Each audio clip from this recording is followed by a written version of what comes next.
Medina থেকে প্রায় 102 kilometre দূরে বদর যুদ্ধের প্রান্তরের কাছে একটি কুয়া রয়েছে, যার নাম বীরে শেফা বা নিরাময় কুয়া। কুয়ার নামের মধ্যেই লুকিয়ে রয়েছে এর মহিমা। আরবি বীর অর্থ কুয়া এবং শিফা অর্থ নিরাময় বা আরোগ্য।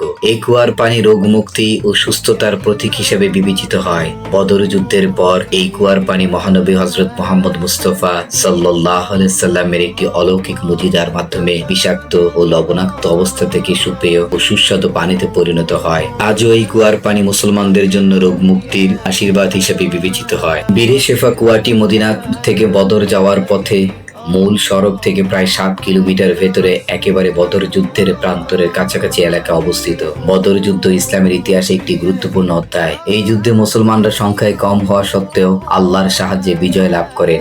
যুদ্ধের শেষে মহানবী সাল্লাল্লাহু আলাইহি সাল্লাম এবং তার সাহাবীরা মদিনায় ফিরে আসার পথে পানির সংকটে পড়ে। তখন তারা বীরে শিফার কুয়ার কাছে এসে পৌঁছান। সাহাবীরা কুয়া থেকে পানি তুলে দেখেন যে এর পানি অত্যন্ত লবণাক্ত ও বিষাক্ত। পিপাসায় কাতর সাহাবীরা মহানবী সাল্লাল্লাহু আলাইহি সাল্লামের কাছে এই সমস্যার কথা জানান। তখন রাসূল পাক সাল্লাল্লাহু আলাইহি সাল্লাম কুয়ার পাশে একটি পাথরের উপর বসে আল্লাহর কাছে প্রার্থনা করেন এবং তার পবিত্র থুতু মোবারক কুয়ার পানিতে ফেলেন। আল্লাহর অশেষ করুণায় কুয়ার পানি সুপেয় ও সুমিষ্ট পানিতে পরিণত হয়। কুয়ার পানি পান করার পর সাহাবীরা তাদের পিপাসা মেটান এবং অসুস্থ সাহাবীরা সুস্থতা লাভ করে। এরপর থেকে এই কুয়া শিফা আরোগ্যের প্রতীক হিসেবে পরিচিতি পায়। আজও অনেকে রোগ মুক্তির আশায় কুয়ার পানি সংগ্রহ করেন। মদিনা থেকে দূরত্বের কারণে এটি একটি নির্জন ও শান্ত এলাকা। দর্শনার্থীরা এই কুয়ার পানি সংগ্রহ করে তা বোতলে ভরে দেশে নিয়ে যান। ফলে এই কুয়ার পানি পান করে তারা শুধু পিপাসা মেটায় না, বরং তাদের মধ্যে আধ্যাত্মিক ও প্রশান্তিরও অনুভব করেন।